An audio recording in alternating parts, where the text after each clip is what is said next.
I'll call this regular council meeting of the Village of Graminan to order at 7:35 p.m. With us for prayer this evening is Pastor John Lamas from Lighthouse Church, with two special guests. Would you pray with me? As we begin, Jesus, you said you are the way, the truth, and the life, and I just thank you that in any dilemma, any stress, any worry, anything we're going to face, Jesus, you are already the answer. And so would you lead us in wisdom and in truth?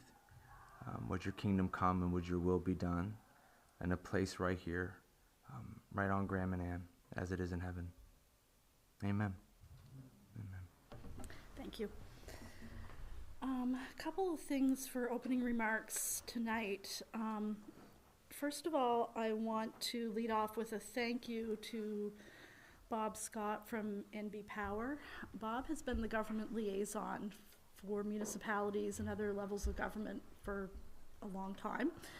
And he has been a real asset to me in particular whenever we had a power outage and there were questions about what was happening, what the duration was going to be.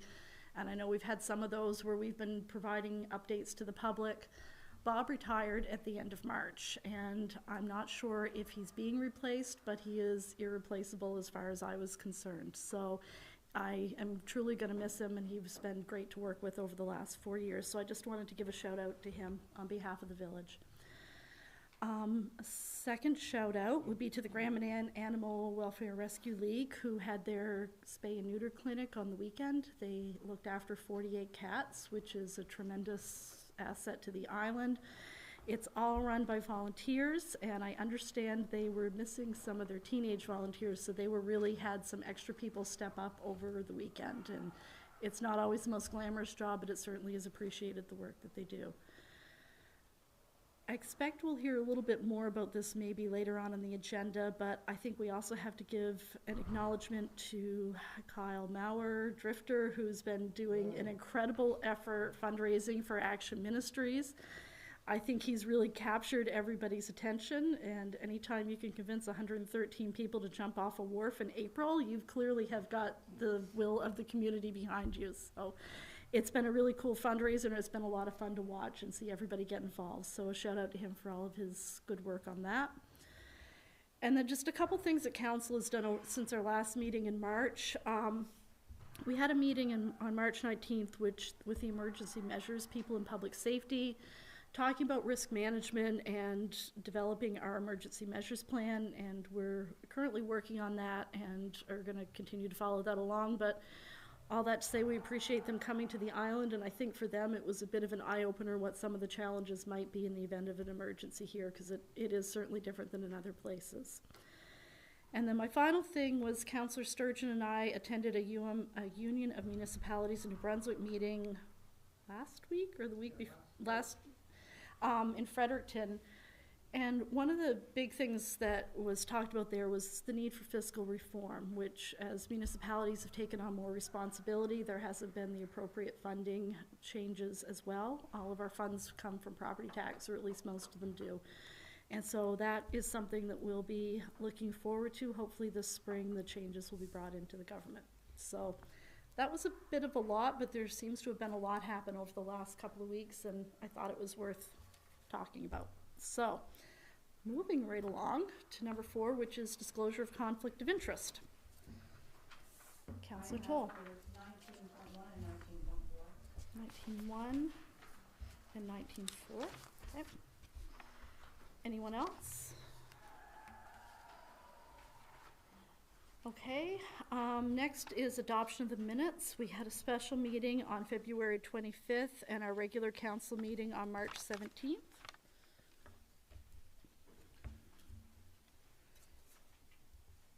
I'd make a motion to adopt the minutes of the special meeting and the regular council meeting. You heard the motion from Deputy Mayor Fitzsimmons. Do we have a seconder? Seconded by Councillor Boyd. Question? All those in favor? Aye. Contrary minded? Motion carried. Additions to the agenda. I've got a couple of bills here.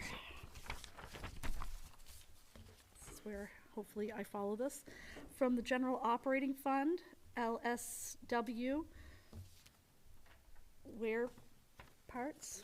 And that is for Public Works for $3,280.95. Deborah Stewart for Fire Department training course, $4,034. And from Gray Bar for emergency lighting, and that is for $2,539.55. And from the General Capital Fund, there is a bill from Lindsay Construction. It's a progress claim number 6 for $45,901.45. There would be transfers associated with the payment of those bills. It's an additional $41,624.80 from the airport line of credit to the general capital funds. That would be added on to motion 1812. And another transfer from the general operating fund to the general capital fund for $29,137. Madam Mayor, I make a motion to set those items for additional items to the agenda. Heard the motion from Councillor Sturgeon. Do we have a seconder? Seconded by Councillor Turner. Question? All those in favor? Contrary minded? Motion carried. We don't have an RCMP report tonight, so old business, we have 9-1 rural plan, and Xander is online, or Alex is going to speak to this? Xander's there he is. I'm here. Don't know. Can everybody hear me okay? Yep. So not really a lot of updates. I had a little bit of correspondence with council, but really no updates. I think if you're ready to go, you can call for the views of PAC and set a date for the public hearing.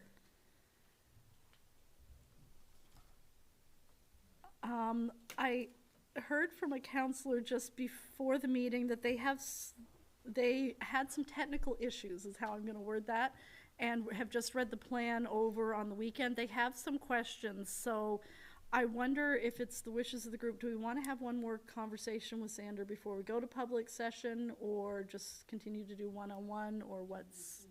We need to do that with the bylaw, yeah. So Kara and I are gonna try and get together this week sometime. Okay. With Xander? Xander and anyone who has questions. Okay. So what if we refer this to the bylaw committee to talk about with Xander, and anyone who's interested will set that up, and then maybe go to public consultation after that? Does that make sense? Okay. Madam Mayor, do you need a motion to that effect? It probably wouldn't hurt, just so we're official like. Okay, I'll make a motion to that effect, Madam Mayor. You heard the motion from Councillor Sturgeon. Do we have a seconder? No second. Seconded by Councillor Greenlaw. Question? All those in favor? Aye. Contrary minded? Motion carried.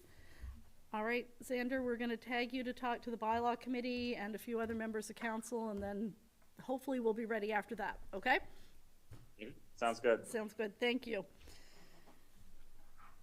Okay. 9.2 is age-friendly communities.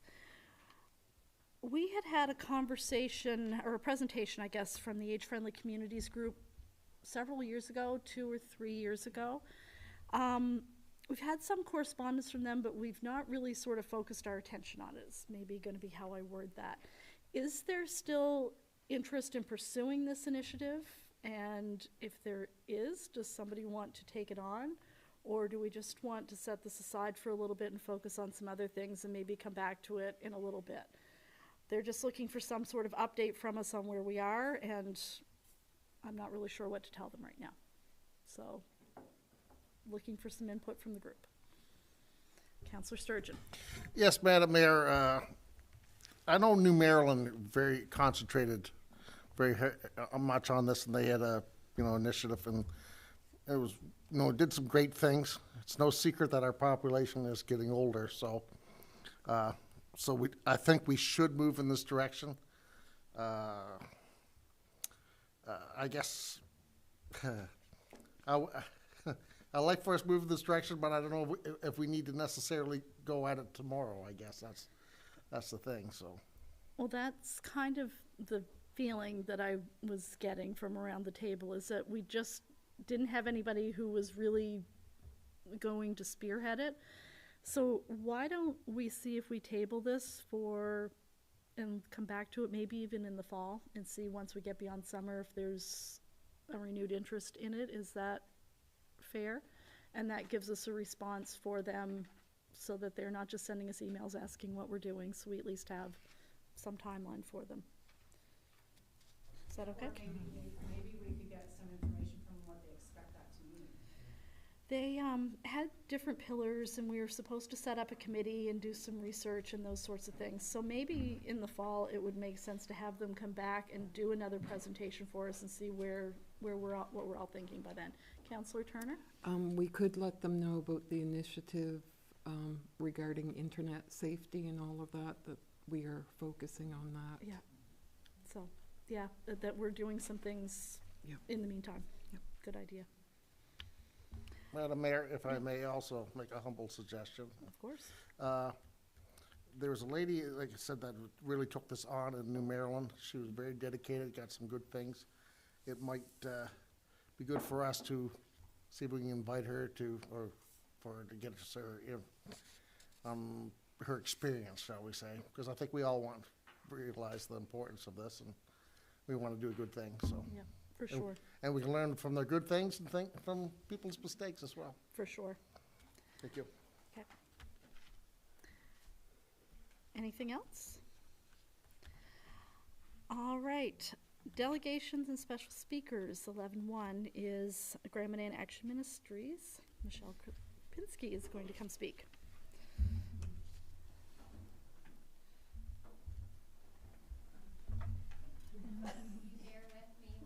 Figure out the PowerPoint.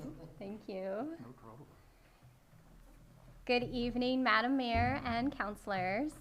My name is Michelle Kropininsky. I have the privilege of serving on the Action Ministries board. There are 12 members. I'm the secretary, and I'm also the food bank co-director. I wanted to start off and thank the village for the monthly transfer station bottle donations that we receive, and also the assistance you gave with the extension onto Thrifties, and also the legacy and partnership that you've displayed in the past and the present with us. So we'll get to our first slide. Thank you so much. It just talks about Action Ministries' purpose and history. Oh, I'm gonna click to the next one. Ooh. Oh. Showing up on the computer, but it's not up on the screen. So Action Ministries' purpose is to serve the local community and assist in overcoming essential needs challenges, and to demonstrate the love of God in a compelling and compassionate manner. Action Ministries has been serving the community of Grand Manan for 32 years and 31 years of the food bank. Great. So I know people say we know what Action Ministries. I made a quick list of the things Action Ministries, food bank, garden. We help with we have the Christmas food boxes, graduate bursaries, school snacks programs. We assist in sending kids to. Great. Thank you. So you're going to see a summary. Don't represent individual people. Studied, and you're going to see this percent over food bank client visits. Additional assistance then. See, it's 2019, we had about 2 at the food bank. So if financials. So what the food bank does, that potentially this 24, it cost $205,000 to run the food bank. And the breakdown of where that money came from, so the blue one is the 27%, is Food Depot Alimentaire. They are our provincial association. They distribute food from Moncton to all the food banks in New Brunswick, and that's provincially funded. So the next one I was going to jump to is the gray one. And that one is our food recovery program. It is an estimate. It could be a little higher, it could be a little more lower, but we do weigh all of. And so you can see that about $57,000 worth of food was donated in 2024. And how we calculate that is we use the National Food Valuation Aggregate, which is $3.58 per pound. So we take the pounds that they give us, translate it into dollars. A small portion, you can see that little orange one, the 2%, that's our community food donations. And then the rest, the big green one, is Action Ministries, so 42%. So last year, it was $87,000. So when you go down to the next one, the breakdown is that 42%, where did that money come from that Action Ministries paid? So the Food Depot Elementaire, again, our provincial association, they do not just give us food items, but they give us monetary. So that's a little portion there. And then we took 50% of the Thrifties income. We used to say that all of the income at Thrifties can run the food bank, but unfortunately that's no longer true. And we can't really just take the Thrifties income and only run the food bank, because you can see something like our household and medical emergencies, those have doubled our requests, and the amounts that people need has doubled. And a lot of what we pay are power bills. So then we have the community donations. So this is that 25%, the gray. That's when people donate to Action Ministries and they say, I want this to go to the food bank. 7% is Harbor Lights. That's a fundraiser that they do in St. John. And then the last 33% is Action Ministries from our general fund. So that was people just donated, we had to take from that fund, we put it to the food bank. So that's kind of our financials are public because we are a registered charity, so none of this is secret. You can get a very detailed financial report at our annual meeting on Monday, April 28th at 7 p.m. And if you want to go to a dinner gala auction, you can see me for Action Ministries as well as a fundraiser. So here's some client quotes. There's tons. I edited down to this. So people say, I don't know how to thank you enough for the food they gave yesterday. I really appreciate what you do, and I'm very happy about it. The attention was spectacular, and they're very kind and friendly people. It was great, filled my cupboards, thank you so much. Thank you so much for the food. It really helps us a lot, and we are very grateful. I hope one day I can help people like you do. So, as we look at budget, potential growth, rising costs, new clients, what steps have we taken so far? So we did in February have a food bank subcommittee meeting. We did reduce and eliminate certain food items that we stock at the food bank. That was unfortunate and heartbreaking. People are more in need. We don't want to be giving less. We did have to pick items that we felt like weren't essential or would affect like someone's overall hunger or ability to make meals. We are regularly seeking out grants for food purchases. We do normally seek out grants. A lot of it has been renovations, but right now we're in the middle of or pursuing and waiting to hear back from 8 different grants. And some have been awarded. Fundraising, we did mention, very incredible, the Cold Plunge Challenge. We collect food items, obviously, from the school, from the Wooden Box at the Independent, all kinds of places that donate, and then the dinner gala and auction. We are also seeking to broaden our partnerships within the community, which is why I'm here today. And I wanted to end on a nice summary picture of the food bank garden. There's some fresh peas. All of the items that are grown there, the clients can harvest themselves, and those are the first items that get taken. We do have a lot of generous Grand Mananners that we didn't know they were growing for the food bank, but they bring their harvested items and donate them. that's a small picture of the food bank. There is another side where the clients, it's a shopping model, so they get to select items that they would use. And anyone who wants to come visit, we can do a tour. And the bottom picture is from Christmas food boxes. So with a huge crew of volunteers, we delivered to 120 households. That's all of our food bank clients that wanted a delivery plus people in need on the island, and they get a turkey dinner and everything they can make for a Christmas dinner and more.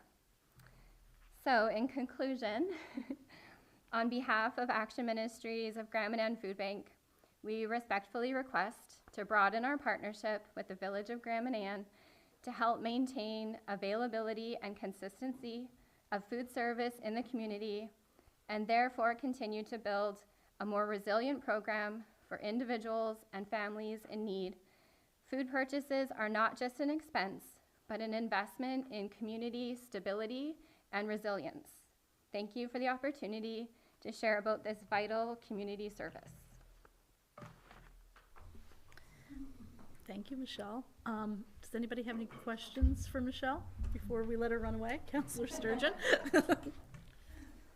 Michelle, words can't express just how much we appreciate all that your fine organization does. To turn away somebody would be incredibly tough. I don't even want to think about it. Are you familiar with the organization that's been around for 20, 30 years anyways, called Farmers and Hunters Feeding the Hungry?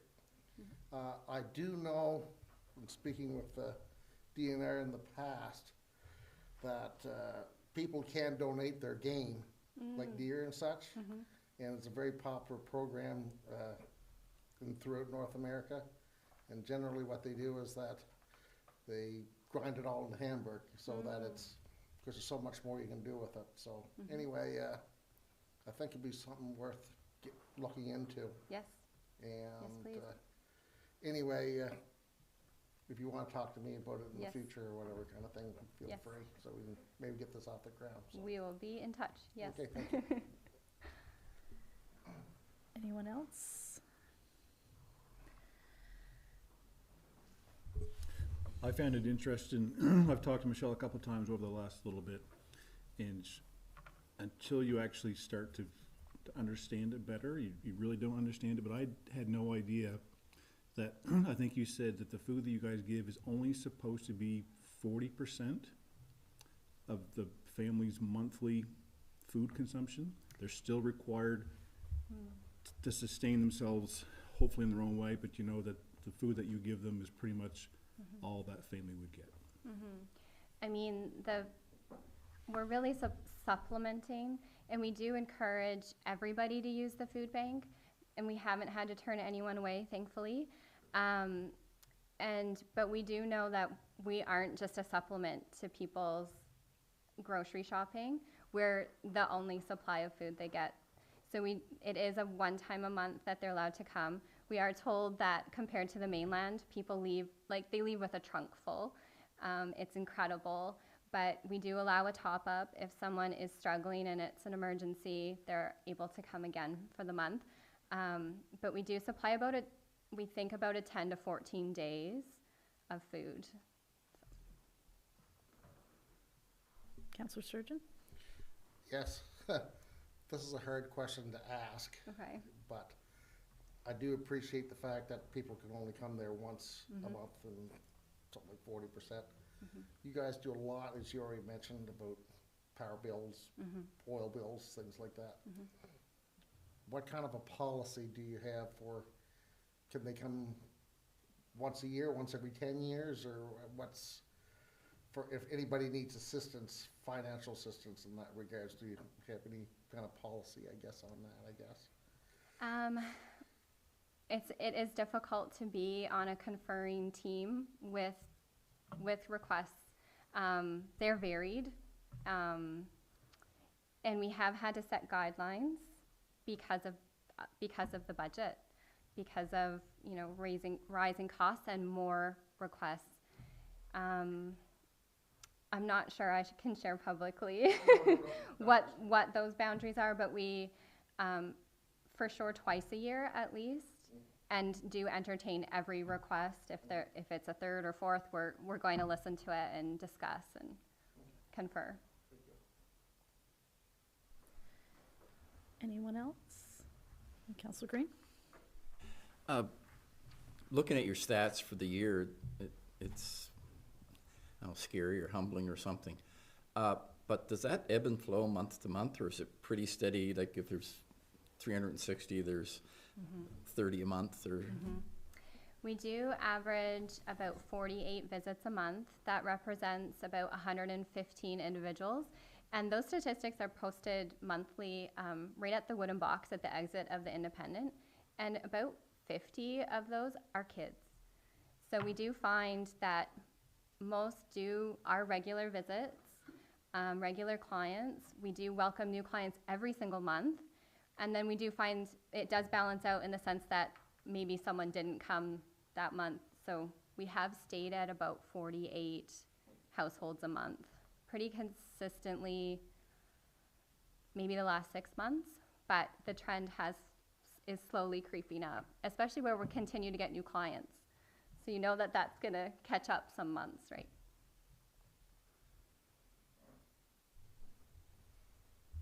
Anyone else for questions? I'm gonna go out a bit on a limb, and you guys can feel free to saw it off after, if that's the wishes of the group. But I think, first of all, Councillor Sturgeon said it, but I think we all recognize how much work Action Ministries does. Maybe not the level that you do, but it is an incredible service that you guys are providing to the community. We talked about this a little bit last month, and we're a little hamstrung with where we are in our budget cycle. But I think we've talked about adding this as a budget line for 2026 to make sure that we have some in there to do something. And we talked about regrouping once we get 6 to 8 months into the year and we see where we are in our budget cycle with money wise anyway, and maybe by fall being able to do something at that point. So we don't want it to be like, well, you came and they didn't even talk about doing anything. But that's sort of where we are budget wise and what our constraints are, recognizing that you've got the full fiscal year to get through. But I think we want to do something. We just want to make sure that we're being responsible with what we're doing too.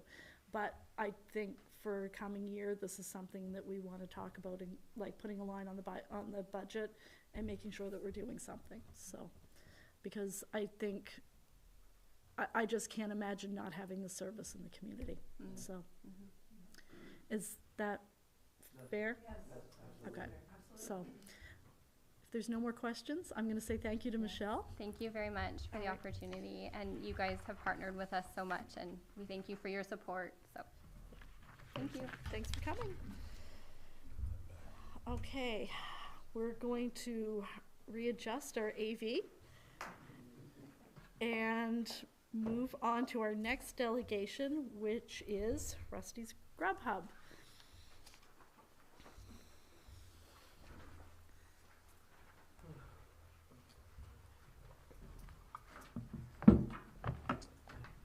Good evening, Madam Mayor and council members.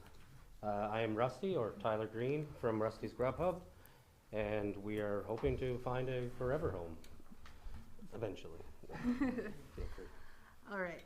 I'd like to share a story before we all begin again. Good evening, Madam Mayor, fellow councillors. I'm Jordan Phillips. In the summer of 2024, we moved to Grand Manan as a family.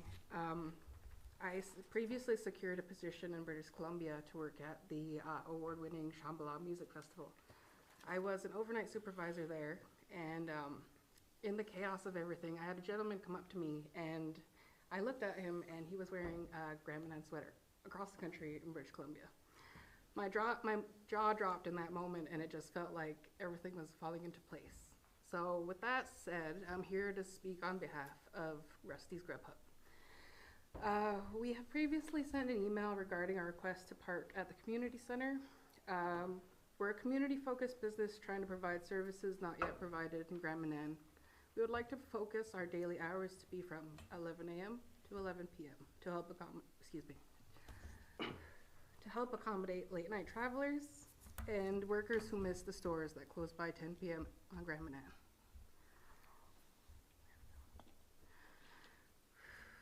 We're not trying to break the mold, but we're here to fill a need in the community. Our dream would be to buy a property on Grand Manan to serve the community from, but this food truck is our first baby steps in the business. Especially in this challenging climate as a small Indigenous-led business, Canadian business at that. We're not trying to take any money away from the community, which any visiting food truck does. We have a community mindset and want to do better for Grand Manan by utilizing our skills in the best way we know how, by providing consistent quality service and food. We've attended the local distribution company's food show to affirm our choices about using local producers and supporting Canadian businesses along our journey. Tyler and I met at the Banff National Park, and being environmentally conscious has always been at the top of our mind. We have started a green initiative in Charlotte County, by reaching out to the Atlantic Biofuel Company to recycle our cooking oil and be reused in an environmentally friendly manner. The same biofuel company reached out to local restaurants on the mainland, and we are proud to be leaders in this initiative and encourage all local restaurants to use the service. Rusty's Grubhub pays the 20 community. It makes more sense fee for 5 days a week for 50 potential funds. We are willing to. I've seen the need for the food in is a lasting one, and we are pushing for our future. Thank you all for listening, and we appreciate the service in the community. Questions? I haven't done this in a while. We can appreciate that. I almost feel that way, and sometimes asking questions doesn't necessarily mean they're against you. So, ploy was to try to get a business plan, was to do it 6 days a week, because we're talking Friday to Monday. to help them get used to us being well and for the community to do well, the 6 days is what we're aiming for. Okay, that's where we're at now. And that's what my goal is. Obviously, like we said, the long weekend status is kind of get us foot in the door, but unless we find a longer place to rent for a longer period of time, this is our best possible outcome. One of the concerns we have with our trailer is moving where much will add the wear and tear into our business, and it'll increase our funds, which will have to increase food prices and everything along the way. I guess I got as well to her as well along the line of how long you want to do this for. I mean, I understand from what I can gather here that your ultimate goal is to have. I'm quite the dreamer. I'm quite the dreamer. I'm quite the dreamer myself. Quite the dreamer myself. The dreamer myself. Dreamer myself. Sure. Myself. Sure. And I have a few different plans moving forward. I would like to do the brick and mortar, but I'd still want to keep my truck or my trailer. Sorry, because I'd like to be able to cater events. I'd like to be able to go to do, say, Canada Day. We would like to be able to do Fisherman Wharves if possible. And one of our main focuses before we ever actually got to where we are now was fisherman meals and family meals and things to help, like fleet meals, so the captain can order it and we can just help push those type of things. The menu that we've created now is more of a base because I've been doing this almost 20 some years and I can do this for fun. This is fun for me. It'll probably be my grave is in the kitchen. So our original plan was to do a 3 to 5 year plan on Grand Manan, but because of what has happened recently over just 9 months, it's increased to a 10-year plan. And we don't plan to go anywhere anytime soon. We are enjoying the community a lot, and the feedback from people wanting to try Rusty's food is crazy. It's crazy. So we're really just trying to push that envelope to help Islanders try something they've never had the experience to try. And I've been coming home from culinary school or from different Michelin kitchens, and people just ask me about the experience without actually trying the food, and I'm not going to do that in my mom's kitchen. And I've also worked on the boat for Coastal since September, and I've worked the late night shifts, and there's so many travelers coming through like, man, I wish I could get some fresh fries. Man, wish I could get hot food somewhere. So I see the need every night that I'm closing that boat. Like, it's a needed service in this area.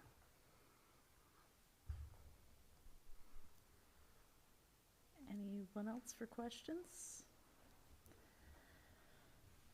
So you're saying Monday to Friday? So originally we wanted to do a like Thursday to Monday, I'll take Tuesdays off kind of thing. That was my original day one plan, but just trying to get, again, foot in the door. I'm willing to work on different scheduling if possible. but being able to find the home base is really what I'm aiming for. And I know with having the offices here, the fitness center here, the arena as well, and the skate park, it just kind of feels like a good trifecta. And as a funny bit of history of myself, I used to be a cook underneath of the food truck owner, Avatar Food Truck. And whenever I get to see Anish, we have a nice little conversation and laugh about back in the day and talk about our future. And my goal is to park somewhere around him and wave. Because we've worked in kitchens for 3 years together, and it's kind of a goal of mine. Because last time I seen him, he was telling me what I needed to do to get the truck, and we were telling him where we were, and it would kind of just be nice to bridge that gap and be like, I did it, chef. Anyone else? So right now, we had the spot out here that we do give to some food trucks just every now and then for 3 or 4 days. Yeah. Just wondering what it's gonna be like to have one there 5 days a week type of deal. Well, and that's kind of what we are here to talk about, is more or less to figure out what kind of situation we could figure out so we could have someone there. I have been there to most of the food trucks that have been here and tried, I think, all of them.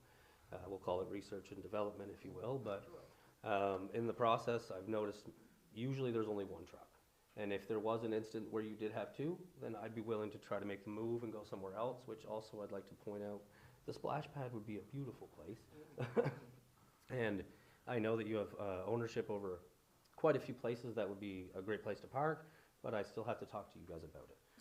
So moving forward, if there's other places other than the community center that you did happen to run, then we would be glad to take into consideration to park there.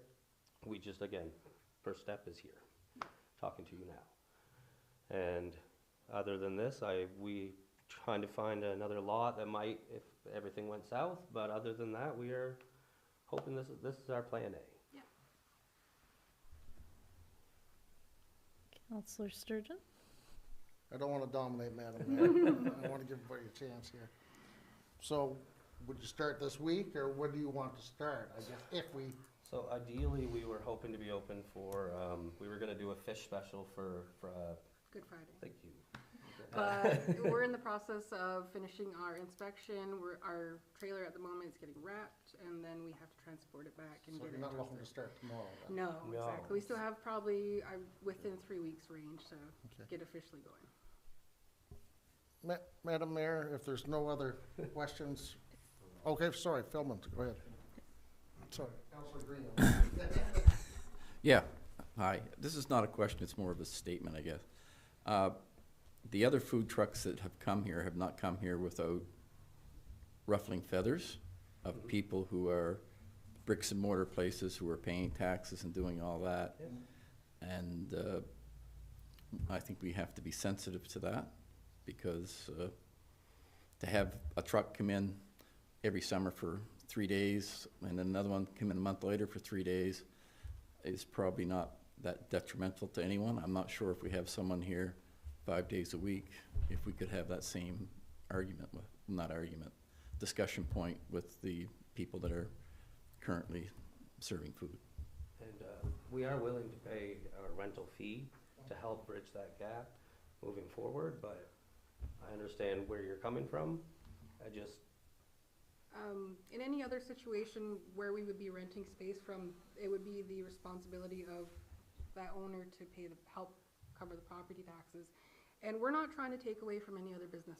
We're just trying to add to the community. It's up to the businesses themselves to maintain the standard of quality and service. We're here to help add to that.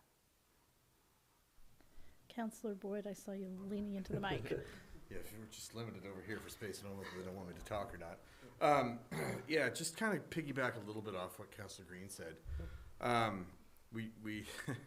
We always hear it when the food trucks arrive. I'm certainly very supportive of this and supportive of you folks, just to start out with that. I don't see it being an issue if there's another food truck scheduled to be here and you guys are here as well. Like at East Point Shopping in St. John, whatever it is, they do food truck Tuesdays or Thursdays, whatever it is. There's 10 or 12 trucks up there. So it gives people choice, right?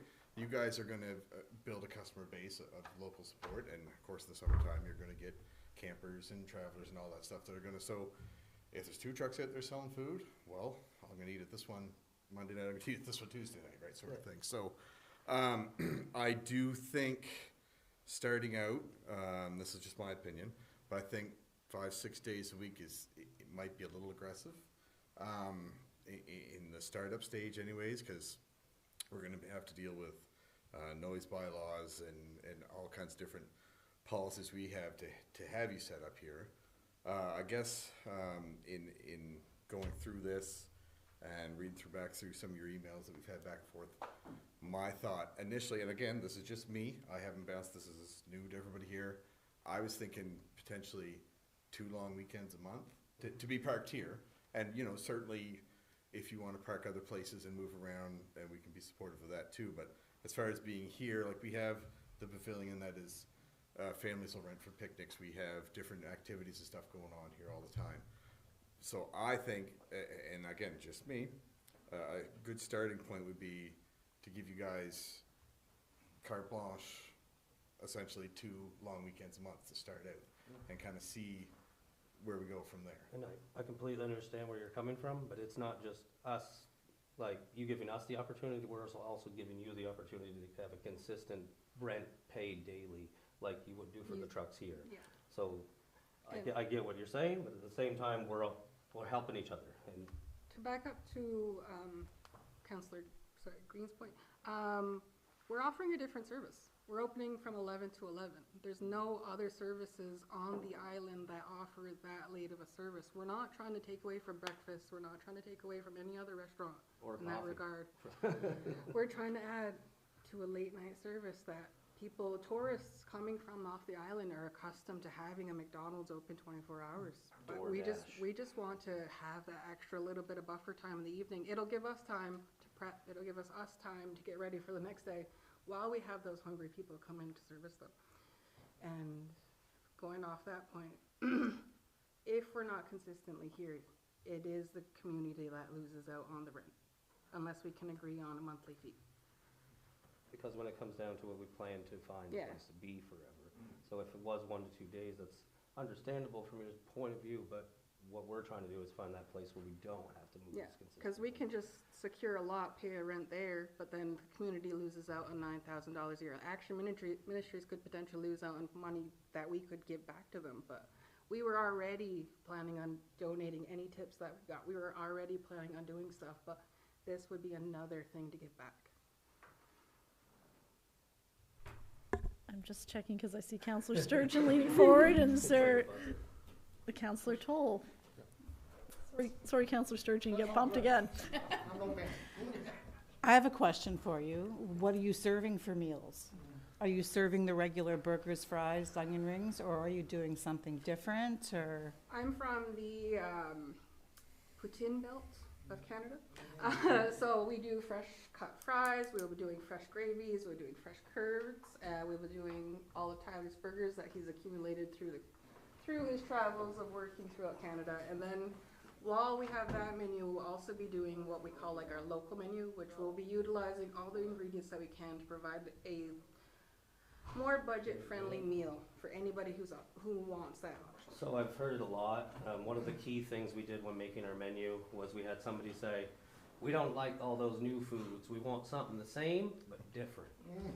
And that's a hard thing to grasp. And we have, like when we say we're doing a burger and fry menu, it sounds like it dumbs us down a lot.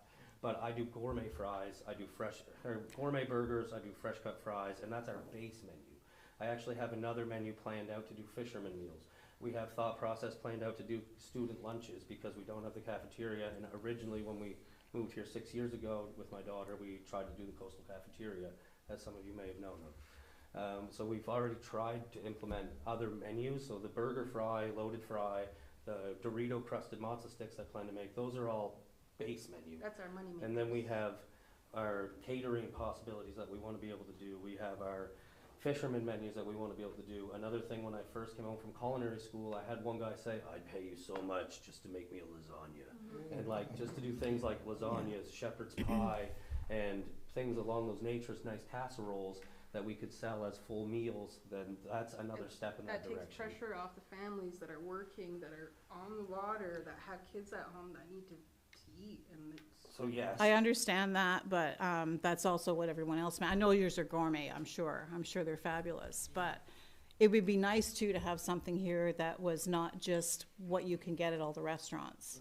Like- A hamburger's a hamburger, you can say it's gourmet, you can say it's whatever, Can you but get it's fresh cut still. fries on the island? That's the big Yeah, question. we do actually. I think there was one restaurant that was doing them anyway, but, and I think, I agree with staying here the same as Dan was saying. And I wondered if you thought about moving around so that if you're in somewhere in North Head or something that weekend or those few days, the people up there that don't want to come all the way down the island can have a pretty good snack or go in and get something. And you move around to, I don't know, wherever you can find an empty spot, Kenny's old garage and wherever that is. If you could, they sell fish there sometimes, you could set up there. We were just You could go somewhere down to Seal Cove to, I know you don't want to move around a lot, but I think, like, I don't go to North Head to the restaurant. I'd rather stay in my area, but if you're there, I might go to you instead of going to the one in my area for that one day. Yeah, and We that- don't eat out a lot, so No, I'm not really not, completely. And I understand that, Eric. Yeah, and I would love to have a different choice of menus. That's why I like the food trucks when they come, because they're not Then feel French free to- fries and hamburgers. They're, Then feel the they're, free- you know, Asian food or they're something different. That's just my. I don't know if you We're heard. But I just think ask- you have a good We're plan. just I- asking for an opportunity. Yeah, definitely, I get it, and I'm just, you know, I agree with that, I think it's great that we have something, I just hope it's something. You telling me to stop talking. Bonnie's giving me, okay, Bonnie's giving me the signal, I can't She's talk leaning anymore forward and now she's looking at. But thanks, I'm glad you gave me that information, I appreciate it.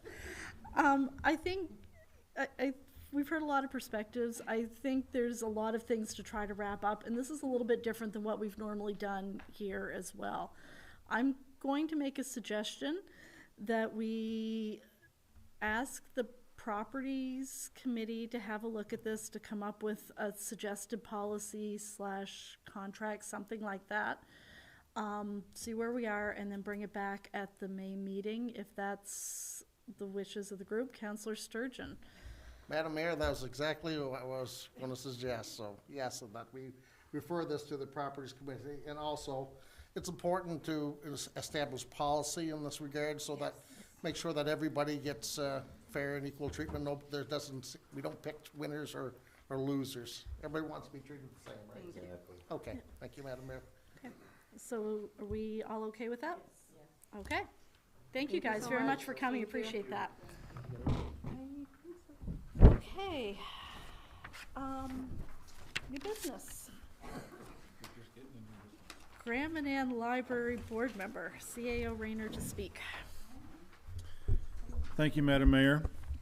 The Graham Ann Library, we've always had a member on the library board, and our current member, Deputy Mayor Fitzsimmons, has been there a long time and has recently passed on the torch, so the board is just looking to see if there may be any volunteers around the table to fill his shoes. And we don't, not something we have to decide tonight unless someone really has that desire, but maybe something just to take away and bring to the. It's a size 10 shoe that you have to fill, very large. Is willing to step. A few terms ago, I done the difference. It's more than just, Madam Mayor, I can appreciate, and let's face it, they do good work. I know that not only does someone's world, so. I wouldn't read, you struggle to learn. I didn't see anybody else leaning forward to be our representative on the library board. You heard the motion from Deputy Mayor. So, to reminded, motion came, number of scripts that have been on the screen, I think. Seconded by Councillor. Thank you, Madam Mayor. On the 14-2. If we can approval, we'll speak to this issue. Latest PAC meeting, and there. At this point, I am going to hand this.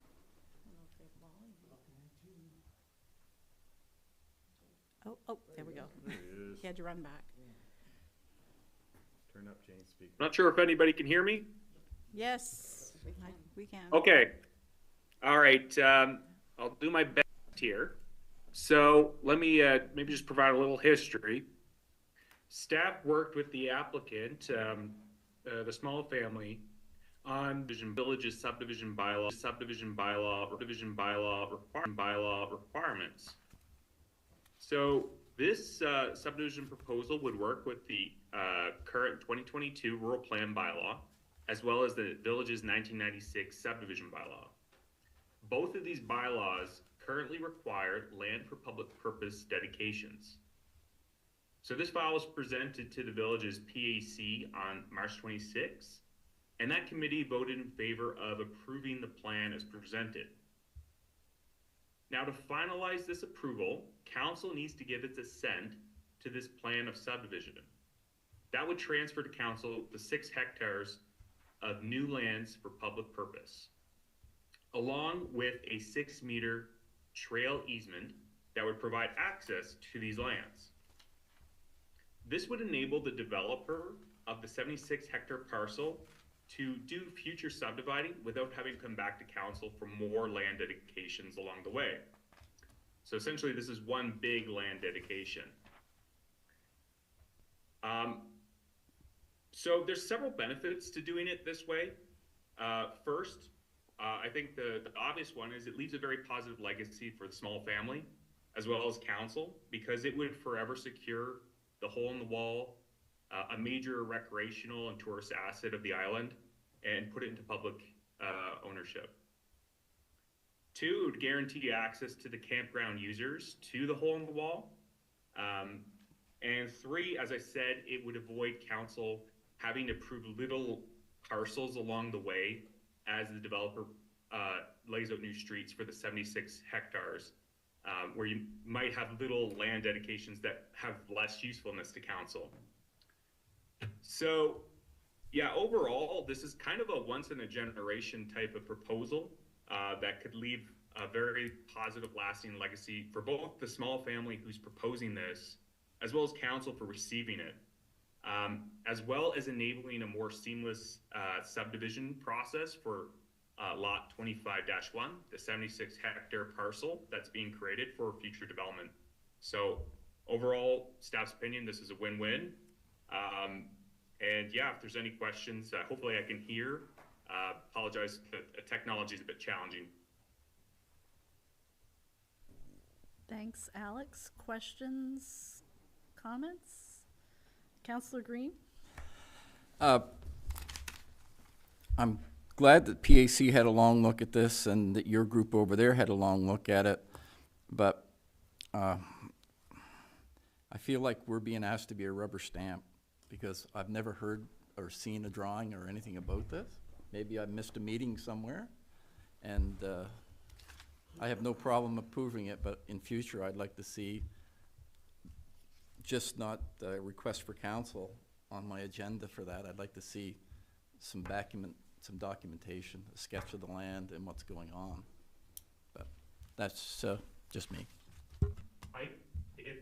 Your worship, if I may, I could put a sketch on the screen. Yeah, I wouldn't mind seeing it just to have a look at it. Didn't we have something, didn't they present to us a while back? Yeah, they did. Last year, I think it was. That's a while back. That was a while back. So is everyone able to see this? Yes. All right, so what the proposal is it's a 2-lot subdivision. Now this is a very large piece of property that the family owns, but I'll explain. So the proponent is doing a lot of the campground. So this is going to be the remnant property that stays with the family. And there is lot 25-2, which is going to go to a family that currently has a house at that location. I believe it was important for the family that their needs were looked after with the subdivision. And then this big, large lot here, 25-1, it's a 76-hectare property that is being subdivided for future potential development. Now that development has not been laid out, I should say. So that would come back to council in the future if there's new public streets being proposed, or come back to the PAC if it's private streets. But those streets have not been laid out. But what would be required for this to be developed would be 8% of the total land area be dedicated to council for future, land for public purposes. This is consistent with your subdivision bylaw. This is consistent with your 2022 rural plan, also is consistent with the Community Planning Act. It's very important to have land for public purposes in subdivisions because this is the #1 way communities get access to new lands. Again, this is at no cost to you. If council sent it to this plan, it would receive these lands in its ownership once the plan is registered at the Provincial Land Registry Office. So to explain the land for public purposes, what the developer would do is provide a public easement, and I'll explain why, from Durant Drive up to an environmental area where there's a wetland buffer around this wetland that the Department of Environment has identified. This land would have environmental significance, but less significance to the developer for development purposes. But still, you can see in this area, it's over 5 hectares. Council may have uses for it in the future, may not be for the next 10 years, may not be for the next 20 years, but it would be council's property to do as it sees fit with it. Connecting on further from that is another trail to what is the most iconic rock formation on the island, the Hole in the Wall. So this would be dedicated to the village and become public land forever. So if the village so choose, it could dispose of it if it decided, but that would be a vote of council. But this would be registered as village property. So the trail system that goes down to the Hole in the Wall and the lands around the Hole in the Wall. So it would again guarantee the islanders access to the rock formation. Tourists that are visiting the campground or the island in general would be able to access it. And so this again provides a more seamless approach to the developer or anybody who purchased lot 25-1 and sought to develop it, as there wouldn't be any more land for public purpose dedications required. This would be done in one large swoop, and in doing so, it provides a lot of wins. You can choose these lands that have high value to the community, as well as to the environment, and to recognize and guarantee public access. So I can leave this up if there's any questions on the map. Questions on the map? Councillor Greenlaw? What does this do to the existing hiking trail that goes around that? You mean from North Head all the way down to? Well, from the lighthouse up around. The Red Trail. Yeah. Yeah. Can I answer that question? Sure. I'm Karen Wishart. I'm Kay Small's daughter, and Andy Small's on the Zoom call as well. The hiking trail will remain exactly as it is now. It'll be maintained by the family. And if there is a sale in the future, there would be a covenant or a restriction or whatever the right legal word is to have the Red Trail maintained. The only change would be in areas currently that are at high risk, and the family has pulled the Red Trail inland a bit more in those areas, and a future owner may wish to do the same, but 99% of the trail is going to remain as is going forward. Okay, thank you. Thank you for that. Any other questions? So I guess at this point, Alex, what we're looking for is a motion from council to accept the recommendation of PAC for the space, for the land for public use. Public use. I'll get the terminology right here at some point. Okay. Your worship, what I would recommend is the motion would read that council assents to the plan of subdivision. That would accept those lands as councils.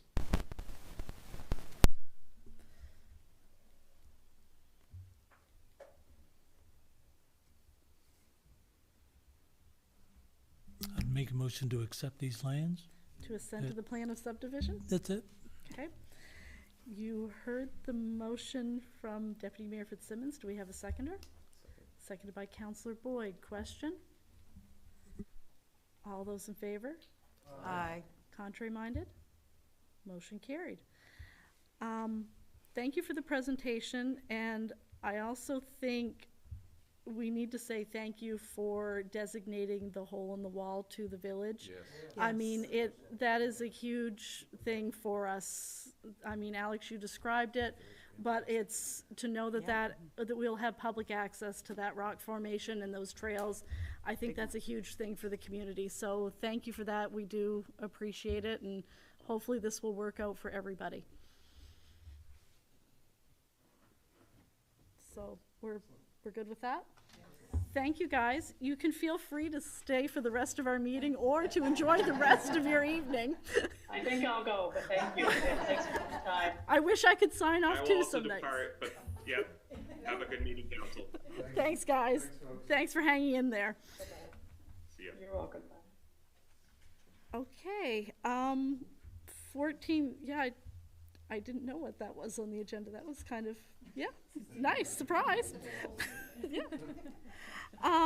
So 14.3 is the Canada Community Building Fund priorities. CAO Rayner to discuss. Thank you, Madam Mayor.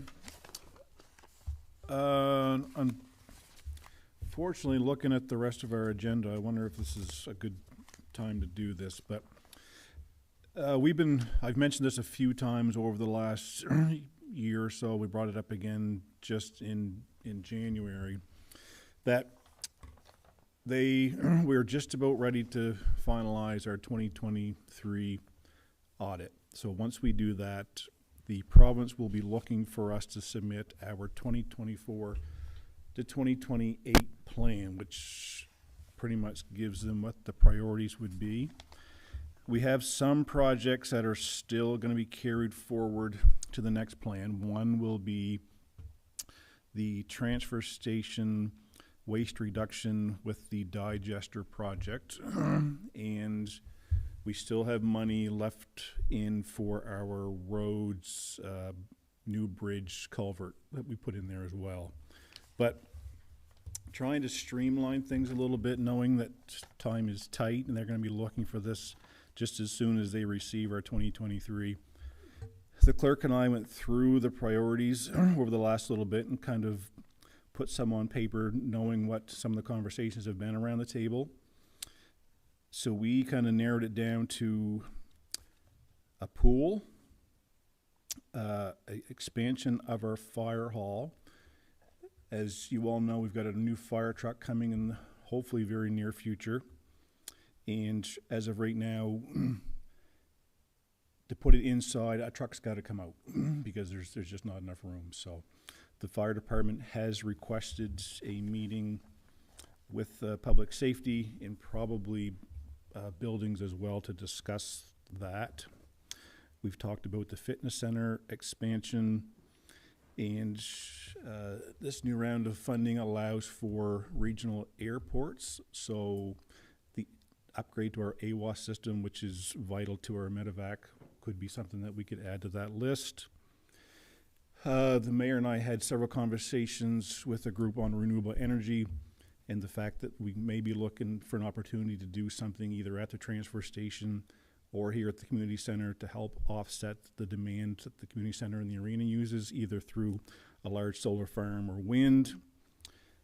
And the transfer station, still trying to figure out new ways to always reduce our waste, because that's one of our biggest tickets that we have. And the more and more garbage that we produce, our transfer station, our solid waste budget is becoming higher and higher every year.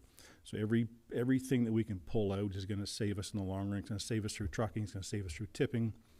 So anyway, again, time is tight. I just don't know if this is something to discuss tonight, but they will be looking for us in the very near future to have something to them, because we've missed the whole 2024 season with no payments. So be good to get those going again.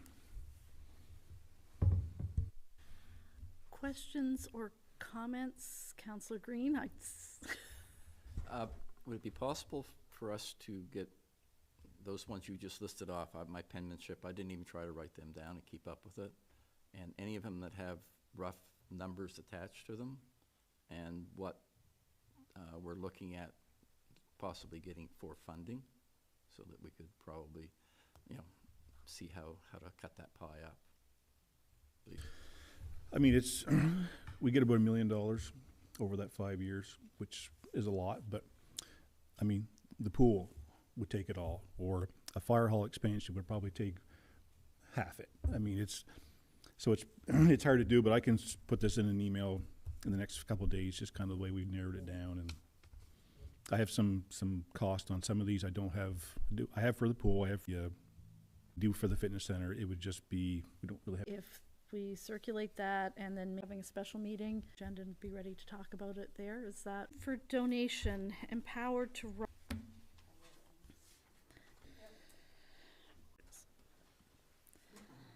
Program on the island this summer, which is so they are, that's still beyond our normal.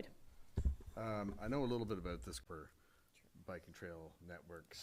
You know, you can do a little bit of stuff for mountain bike trail systems. And again, they're asking a lot more than what we just usually give out for a donation. So I wouldn't, if be the wish of council, I can reach out to this group and just see what their plans are for Grand Manan, whether they've actually been here and looked at the infrastructure we've got and kind of see where they're at.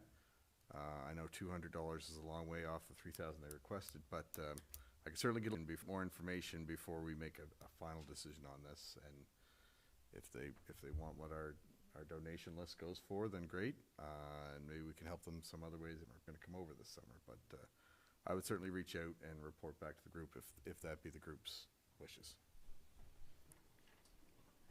I'm seeing nods of so for that, so let's do that, and then we'll talk about this at the May meeting as well. I'm feeling like the May meeting agenda is getting full already. We've been in contact our representing Bell Mobility and their lease renewals. So the Bell Tower up by the Seal Cove ball field, the lease is up and they would like to exercise their option to renew.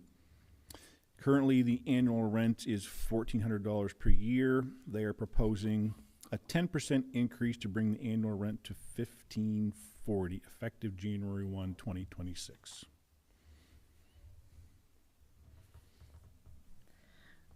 Questions or comments?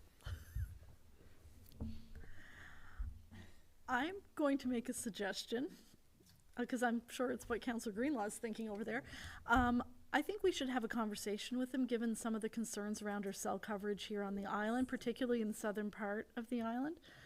I believe we tried this the last time the lease was up and did not have a lot of success, but I think it's always worth another kick at the can, and they're not going to take any cell service away from us, hopefully, at this point, so we've only got up to go. So maybe we can reach out and see if we can set up a call with them at some point before we jump onto the renewal, because we've got till the end of the year before we have to do something.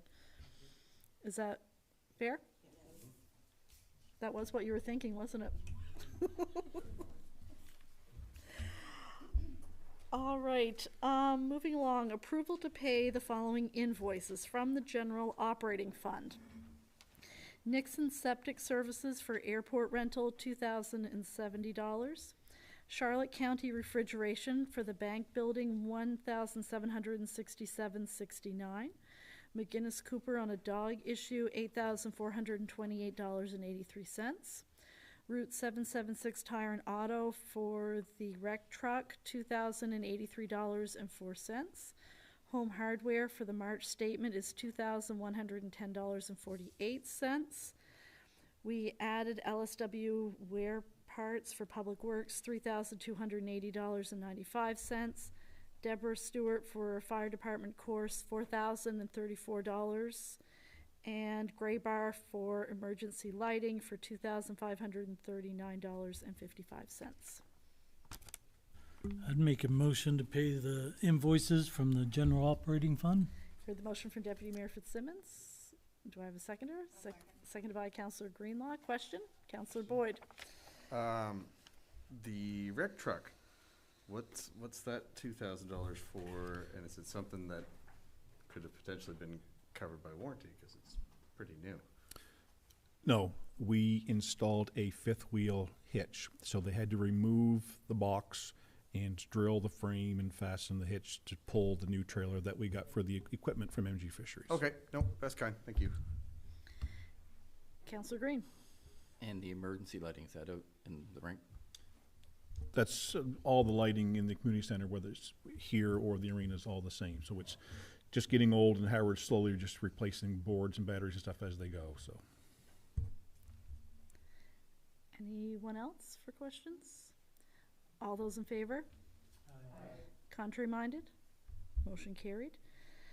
From the General Capital Fund, I can't talk right now. Lindsay Construction, progress claim number 5 is $243,740.81.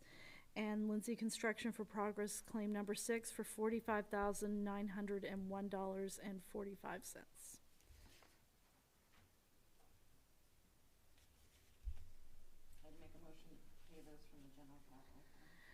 You heard the motion from Councillor Greenlaw. Do we have a seconder? Seconded by Councillor Turner. Question? All those in favor? Aye. Contrary minded? Motion carried. For transfers, we have a transfer of $9,130 from the Capital Reserve Fund to the General Operating Fund. Heard the motion from Councillor Sturgeon. Do we have a seconder? Seconded by Councillor Boyd. Question? All those in favor? Aye. Contrary minded? Motion carried. 18.2 is a motion to transfer. If we want to, we had the addition of 41,000. If we want to add the two together, it's for $262,656.38 from the airport line of credit to the General Capital Fund, and that covers the 2 Lindsay bills that we just approved. I'd make that motion, Madam Mayor. You heard the motion from Deputy Mayor Fitzsimmons. Do we have a seconder? Seconded by Councillor Green. Question? All those in favor? Aye. Contrary minded? Motion carried. And the final transfer is for $29,137 from the General Operating Fund to the General Capital Fund. I'll make that motion. You heard the motion from Councillor Greenlaw. Do we have a seconder? Seconded by Councillor Turner. Question? All those in favor? Aye. Contrary minded? Motion carried. Closed session, which I expect we're not going to do all of them, but we'll make a stab at the 5 items. Financial for the trash barrel tender, personnel for public works, financial for council remuneration, personnel for the cleaning contract review, and financial for the curling club land. Motion to go into closed session? I'd make a motion to go into closed session. Heard the motion from Deputy Mayor Fitzsimmons. Do we have a seconder? Seconded by Councillor Turner. Question? All those in favor? Aye. Contrary minded? Motion carried.